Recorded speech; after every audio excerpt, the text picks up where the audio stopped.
بسم الله الرحمن الرحيم.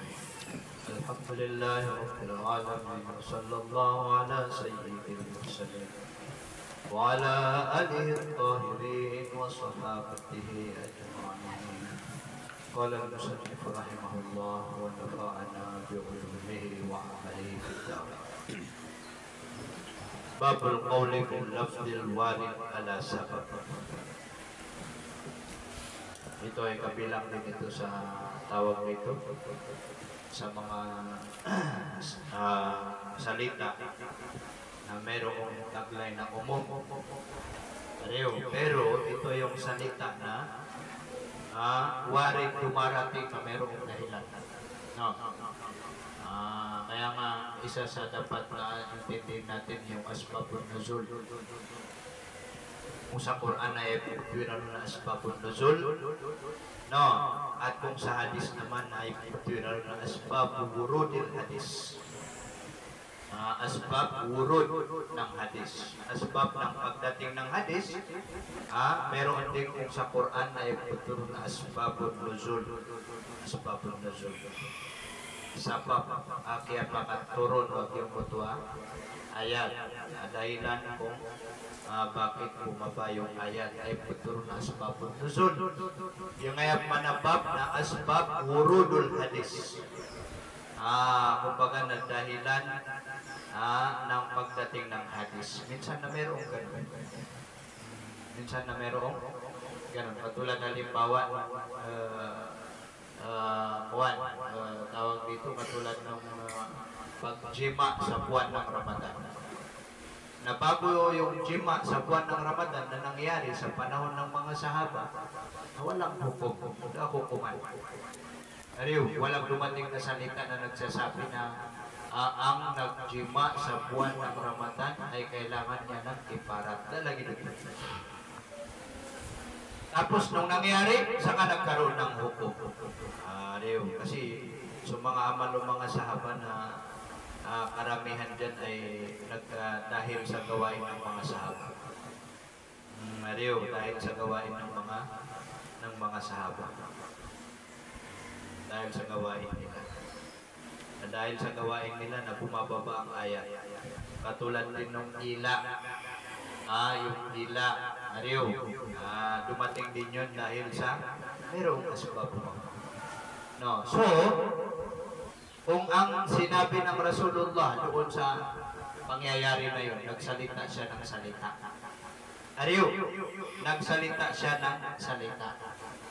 Yung salita na dalawa, merong salitang umum, merong salitang khusus. Yun yung gusto niyang talakayin sa atin.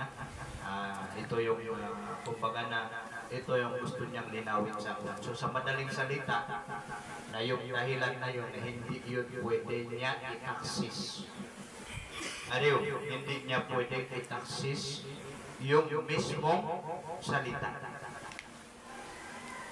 Yung dahilan na yun na hindi niya i-access. Kasi yung dahilan nakas. Totally nakas. Khusus na yun eh. Kumbaga eksklusibo na yun. So dahil doon, nagkaroon ng hukom. Ayun ay hindi yun tinatawag na taksis. Kasi iba ang mapum ng taksis. Ang taksis ay babawasan yung salita. Diba no? Iti pakasalaman o taksis. Ngayon ito dahilan. So ang dahilan na kadalasan na naglilinaw, bayad. Yung sabab na bayad. Minsan na hindi natin matapsir yung Quran o kaya yung isang ayat ng dahil sa hindi natin alam yung asbabun nuzul. So ang mga ulama natin nagpumilay nila sa asbabun nuzul. Kasi yung asbab na yun yung tinatawag na illa. Ito yung buloy na illa. Na alam naman natin na tawag dito al-hukmu yaduru ma'a illatihi wujudan wa adaman. Yung hukom ay umiikot-ikot sa kanyang asbab, yung taillah na gitong isabot nito. Di ba may kaida tayo, al-hukmo yaduru ma'a illatihi wujudan wa adaman. Kaya ni wujud yung illat o kaya wala yung illat. So kapag wala yung illat, ibig sabihin wala ang hukom. Kapag nariyan ang illat, ibig sabihin nandoon ang hukom. So dito ka pa kayo connect taksis kasi Iba yun. Agit yung mana nila. So, sa madaling salita na itong bab na ito, na kapag merong salita dito na umo, kaya nakatero ko na khusus. Ariyo, meron ding salitang khusus. O yung khusus na nasalita, na hindi na yung kailangan ng taksis. At yung khusus din, di ba no? Eh, pag minsan na kung nangyari yung pangyayari, tapos merong sinabi ang hadis, o kaya ang Quran, napitero hadis, ulinat, napitero Quran, natitingnan yung sinabi niya. Kung sinabi niya umo, ariyo, na yung asbab na hindi yun ang magtataksis doon sa salita niya. Bakakuha to sa salakawan doon. Ariyo, bakakuha to sa salakawan doon. So yun lang ang gusto niya. Sabi niya, babul qawli fil lafdil waridi ala sababin, bab usapin patungkol sa al-lafdi salita, al-warid, ito yung lafdi, yan yung murad na dito na lafdil amla. Kasi nga, tutukoy ka pa ng khusus, yung khusus na khusus, hindi na kailangan pang itaksis. Kasi ang murad ng khusus dyan ay malayah tamilu, malayah tamilu maani. Yung khusus na hindi na nagtataglay ng ilang mana. Kasi yung khusus na lafdun ghayru muhtamil. Ang khusus ay salita na hindi na nagtataglay pa ng ibang kahulugan. Anong ibig sabihin ng khusus? Halimbawa, walisin mo.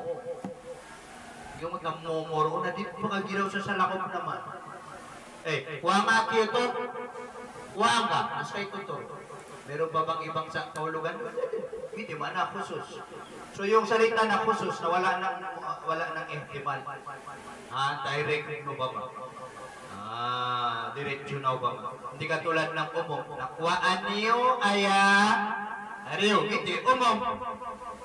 Bidot, kuhaan kain eh. Yun khusus.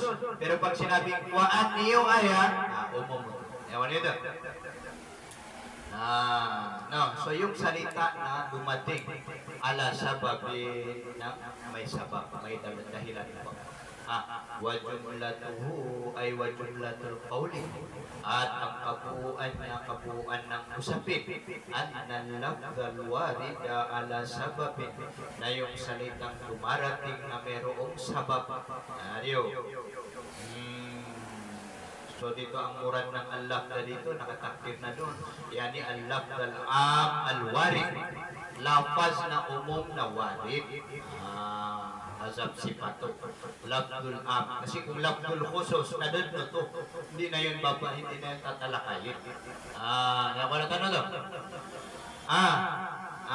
Yung salitang umum na dumarating siya na merong dahilan ala sabab, dalam yajus, hindi pwede.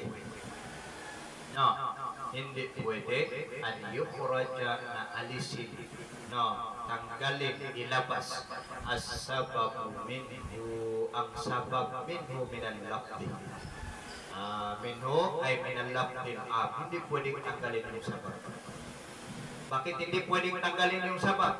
Ayamanan yan na yung sabab na yun ang itataksis natin. Kumbaga yun ang ibabawas natin, hindi pwede. Bakit hindi pwede? Ilan doon sa lam yajuz, li'annahu, dahil katotohanan siya na al-ikhraj, yung pagtanggal at tignan. Li'anna ikhrajus sabab, yung pagtanggal ng sabab na yung addi, magsasaad siya na ikhraj ila ta'khiril bayan, tungo sa ta'khir, madelay al-bayani, ang pagpahayag o kaya pagpapaliwanag, ta'khir an waqtil hajati, mula sa oras ng pangangailangan. Yani hajati ay yung pangangailangan dun sa salita, dun sa dalilungan. Nawadhalika, at iyon ay ta'khirul bayan na la yajuzu, hindi pwede. Si isang kaul na di ko pa kailangan na pag dumating yung nas, pag dumating yung dalil na kailangan na meron siyang bayan, meron siyang paglilinaw. Meron siyang paglilinaw. Kasi nga, hindi tayo pwede na mag-amal ng amal, na walang kasiguraduhan.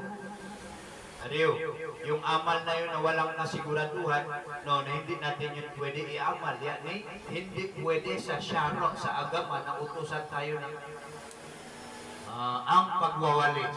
Ariyo, nada ba gumiraw kayo, ganito, natipa man ay pag-aamal mo. Hindi pa alam ang murad doon kung sasabihin. Ang pagwawalis, gayon lang ang sinabi.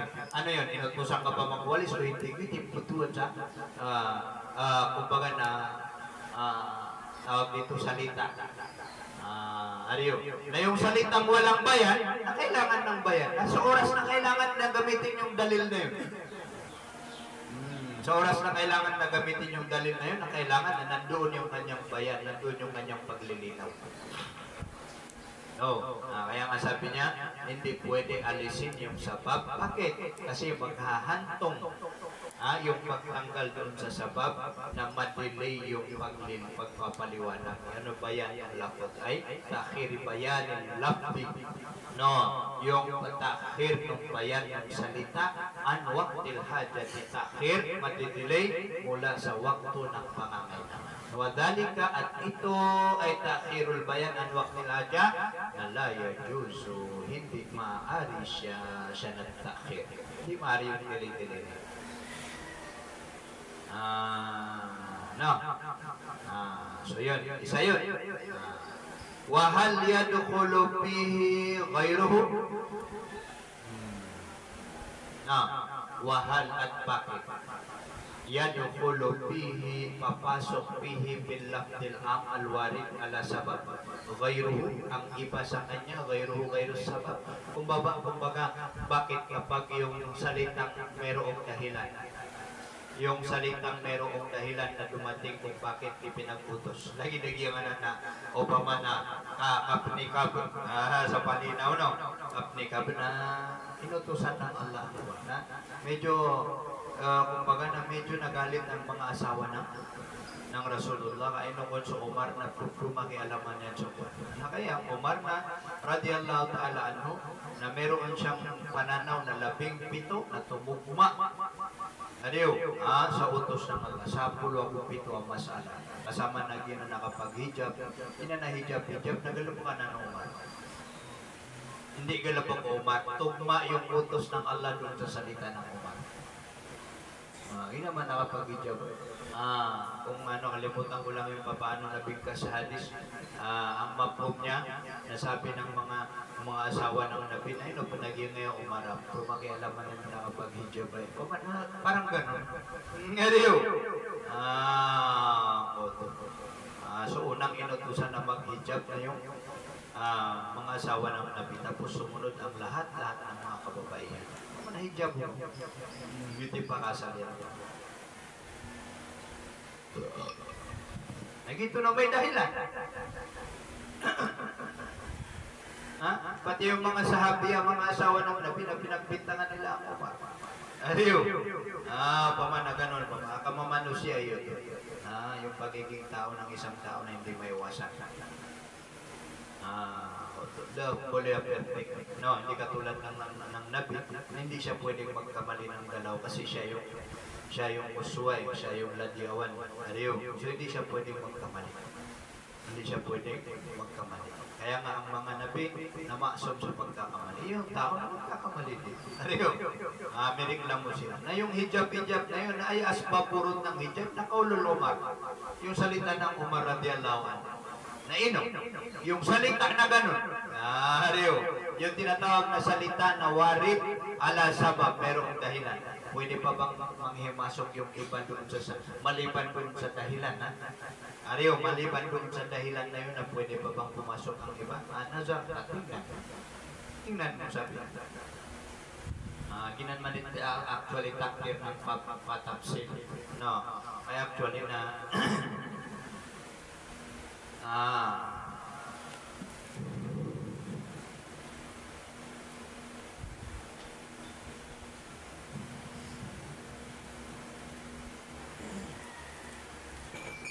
Fa'in kana al-lafdu la yastaqillu binafsihi, na kung ang alagayan ng lafaz ay al-lafdul am al-warid ala sabab.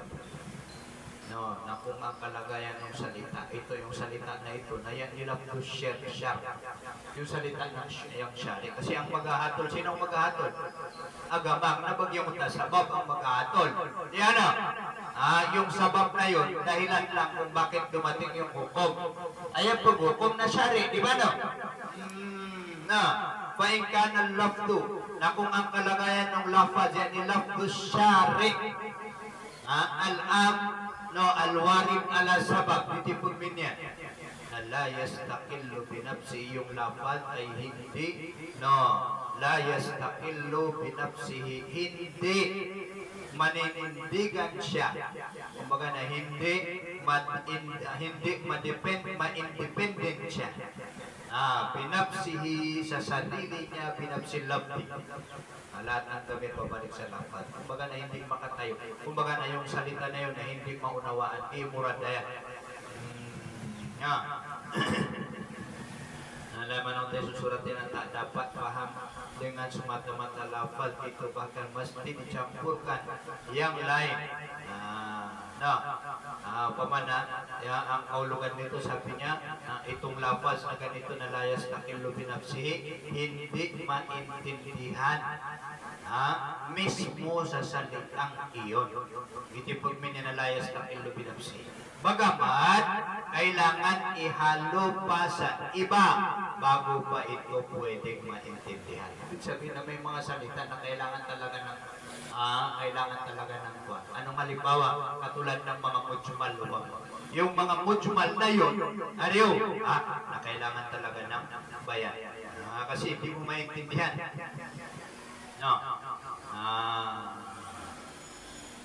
Pero kung merong dahilan, halimbawa, yung dahilan na giton ba ni bayan?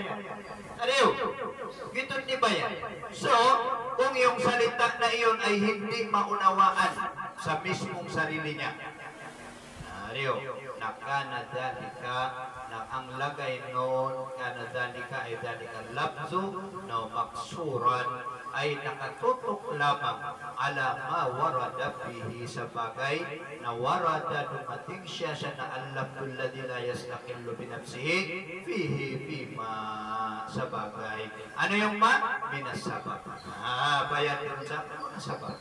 Ito yung dahilan mo. Halimbawa sabihin mo, hal qama Zaidun? Ang sagot mo na na'am. Na kung titingnan mo yung salitang na'am, halimbawa, nagbigay siya ng halimbawa. Tulad sabi niya ng salita niya. Tumayo ba si Zaid? Sagot mo, oo. Na kung wala yung dahilan, paano mo masasabi? Paano mo masasabi? Wala. Kasi yung salitang naam na yun, hindi yun makatayo ng sarili niya.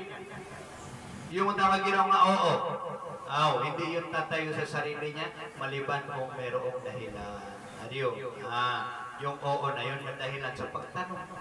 Tinanong ka. Na ngayon na, ang hukom doon ang tinanong. So ang sagot mo, oo. So yung oo na yun, nagtumayo na doon lang sa masala na yun. Kaya masabi niya, kung ang salita, sabi niya, ay hindi makatayo sa sarili niya. Kasi kailangan pa ng Obama, na kailangan pa ng iba. Na kung gano'n na yung salitang merong dahilan, na kana dalika maksuran ala mawarada. Na ang mangyayari sa lafaz na yon, na maksur, nakatutok lamang ala mawarada, sa sabab, sa dahilan na warada, na dumating siya na lafaz bihi bisabab, doon sa ma. Ano yung ma na yun? Bayan, minasabab. Kung gayon, na wayaswirul hukmu ma'as-sababi, na mangyayari yung hukom ma'as-sababi, kasabay ng dahilan, kal jumlatil wahidati, parang iisang pangungusap. Parang iisang pangungusap.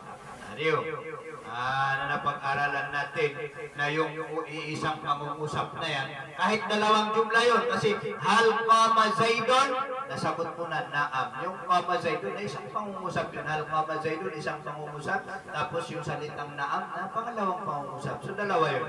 Nakagyawa rin alas sabab. na yung naam, yung halqa mazaidun naam, na yun ay parang isang pangungusap. Kumbaga na ipinalagay na nila na parang isang pangungusap. At yung isang pangungusap na yung una ay hindi pwedeng ipang-taxis yung huli doon sa una. Kaya sa ganun tanong, yung huli hindi niya pwedeng i-taxis yung una at yung una rin hindi niya pwedeng i-taxis yung huli. Ay giti masalah jumlah. Isang jumlah pa. Yan ba niyo to? So dahil doon nakatutok lang. Yung sabab ay parang halimbawa isang jumlah. Napaingka na lafdus sa ili'aman. No, na kung yung salita, kung ang kalagayan ng pinigkas ng nagtanong ay umum. Umum. Aman, umum bagyang mutakat peruvian. Yung salita niya na umum. No, paano? Paano yung imum? Mislu an kola. Nag-iftar ako. Magigiisuan na sa babo. Nag-iftar ako. No, nag-iftar ako, sabi niya na hindi niya sinabi kung anong pinang-iftar. Diba no? Yung mga kabatal sa puwasa na iba't iba riw. Kung ang mga kabatal sa puwasa ay dahil lang sa pagkain, pag-inom na daw, botong kiparat. May kiparat yun wala? Wala. Ariyo. So yun, salitang umum yun.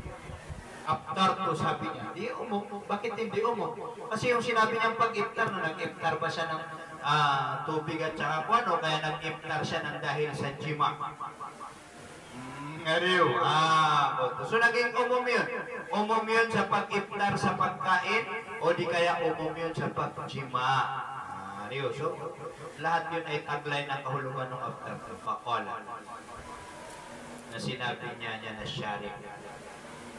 Sinabi niya na sharing. Yung kala doon sa unang mislo, anong kala? Yan yung kala sa'il. Magsasabi yung nagtatanong.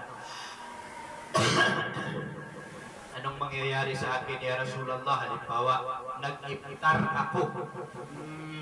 Ariyo. Na kung ganun na pakola, teka. Na ang sagot niya na sharing. Sinong sharing? Halimbawa, ang nabi, no? Ang sagot niya na ate. Kung gano'n yung salita na salitang umum, ay umum yung after to. Ariyo, nasagot din niya na atik na humilal jawabu alal umum. Yan mo nito? No, yung salitang atik na ikakarga din sa umum. Ikakarga din sa umum. Atik, mag-itak ka. Kumbaga na magpalaya. No, na al-jawab, na humila al-jawabu alal umum fi kulli muftirin, sa lahat ng nakakabatal ng puwasa. Ano yung nakakabatal ng puwasa? Doon sa number 7, sabi niya, jimaan, no, au aklan, au syurban, au ghairaha. Jima man, o kaya pagkain, o kaya pag-inom, o kaya iba pa sa jima. Ito na pagkabatal sa puwasa. Yung pagpasok ng mga bagay-bagay sa butas. Napakabatal ito sa puwasa. Ito na pagkabatal sa puwasa. Ito na pagkabatal sa puwasa. Ano pa? Good, no. Pagsusuka. Ariyo. Pagsusuka na sinasadya. Na kung dahil doon sa ang salita nung nagtatanong ay umum, na kung nagsuka ka na makapagpalaya ka pa ng alipin mo. Ariyo, yung sinadya mo yung pagsusuka. Di pa man. Kasi gano'n ang mangyayari. Sabi niya, humilal jawab alal umum. Bakit? Kasi ang tanong ay umum. Ito yung masala kapag yung salita ay hindi makakatayo sa sarili niya. Ariyo, makakatayo sa sarili niya po. Hindi mo maintindihan. So dahil hindi mo maintindihan, hindi naman pwede itapon yung dalil. Kasi salita yun eh. Kung ganun, pag ganun ang nangyari, na ikakarga natin sa umum. Pamana umum automatic. Katulad ng mga salita na ikakarga na. Halimbawa, pamana, yung utos sa isang bagay. Ariyo, automatic na ikinarga ng mga ulama na pagbabawal sa kabaliktaran. Hindi man na alhamad. Hindi man na pagkarga. Kumbaga na ipapalagay. Ikakarga yan, ipapalagay na yung jawab na yan ay umum. Umum saan? Umum talok sa umum. Fikul limok dirin sa lahat ng nakakabuka. Kung ganun na kaannahu qala na para bang sinabi niya ay fakaannahu. No, sa akin na maganda dito na may fa. May fata free. No, ay fakaannahu nakatuno na para bang siya na asyari na qala sinabi niya na asyari man aftara sino man ang magbuka ayaw magbuka dito umumuman ano no napaalayhi ito na wajib sa kanya magbalaya no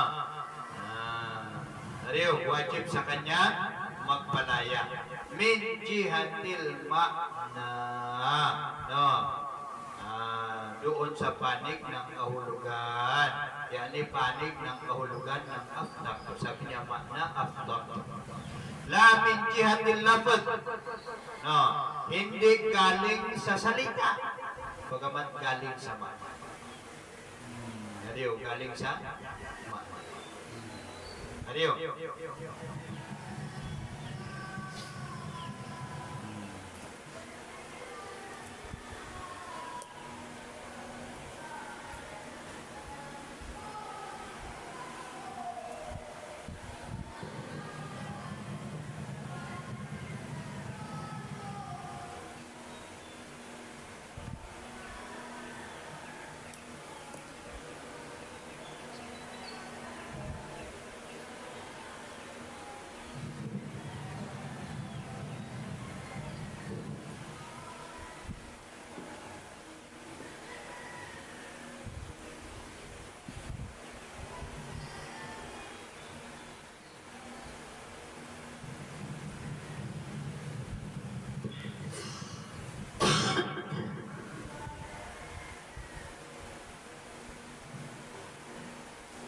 wadhalika yani hamlul jawab alal umum wadhalika ay hamlul jawabi alal umum ay wadihun dhalika mubtada khabarnya masuk ay wadihun at iyon ay malinaw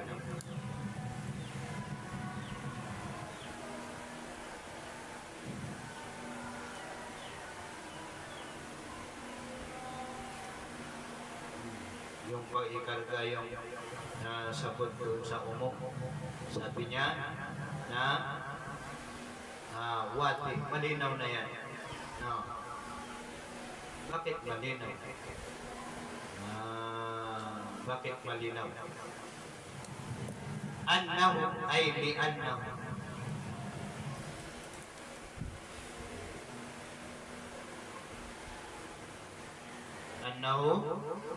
ay li'annahu dahil katotohanan siya na syari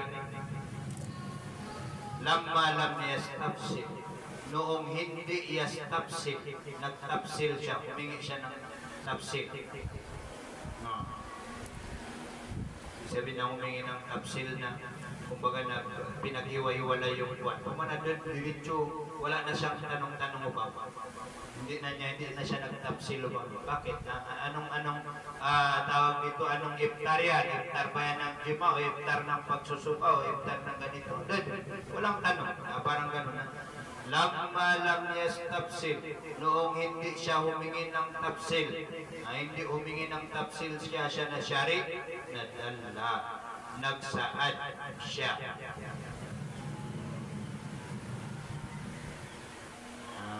Nagsaad siya na qawlu syari, ala annahu la yakhtalifu. No. Nagsaad siya na qawlu syari, ala annahu sa katotohanan siya na iftar na la yakhtalifu, ay hindi magkakaiba. Basta anong klaseng iftar yan, wajib magkibara. Nariyo, wajib magpalayaw. Isa yun. Aw lamma naqala sababa, o di kaya kailanman naqala sababa, o kaya noong ilipat niya na syari as-sababa ang dahilan, wa huwa at siya na as-sabab na al-fitru yung pagbuka, no, nafahakama fihi bil itqi, na hinatulan niya na syari fihi bil fitri bil itqi ng pagpapalaya. Nasara, naging siya na syari, kaannahu para bang siya na syari, allala, tinaklilan niya, kumbaga na kinatwiranan niya na syari, bidalika, no, yani allala ay al-hukma,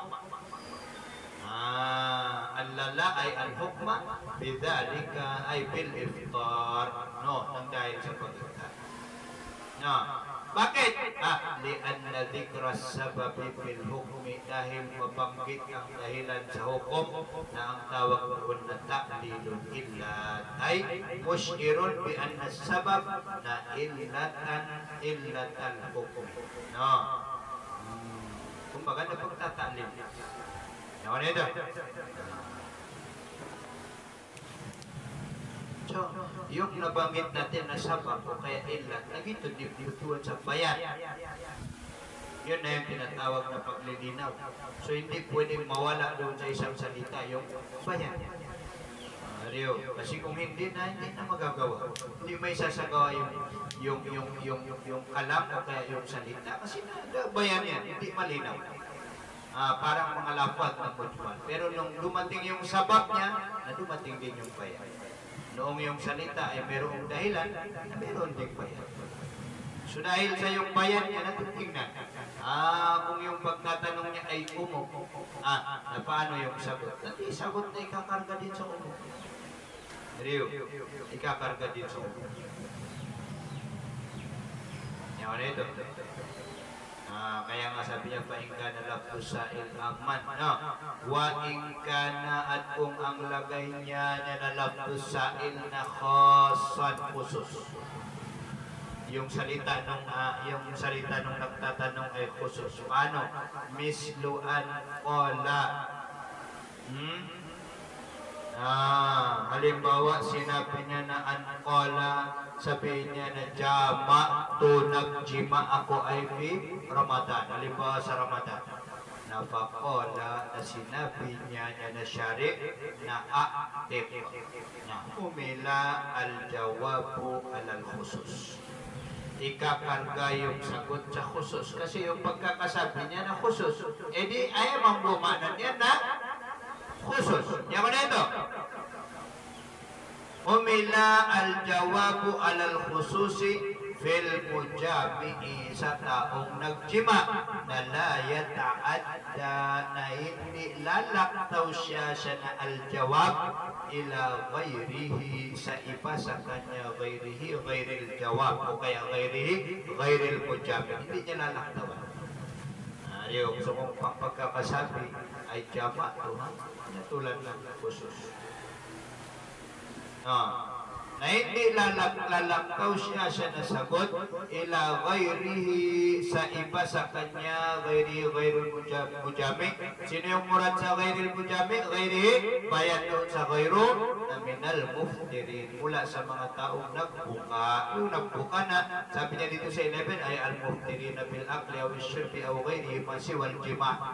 Ano kung gano'n na pa, kaanaw. Naman ang yung fa na pinanggit niya dito yung fa noon na kaanaw. Kaya nga parang mas maganda na may fa. Doon, pakaanahu qala na para bang siya na syari. Na qala, sinabi niya na syari, man jama'a fi Ramadan, sino man ang magjima siya Ramadan, na paalayhi itako, na wajib sa kanya magbalaya. Yung ano ito? Yung pasadro, yun yung tinatawag na layas takillo binapsihi. Yun yung mas nalasalita na hindi makatayo sa sarili niya. Yung hindi makakatayo sa sarili. Wa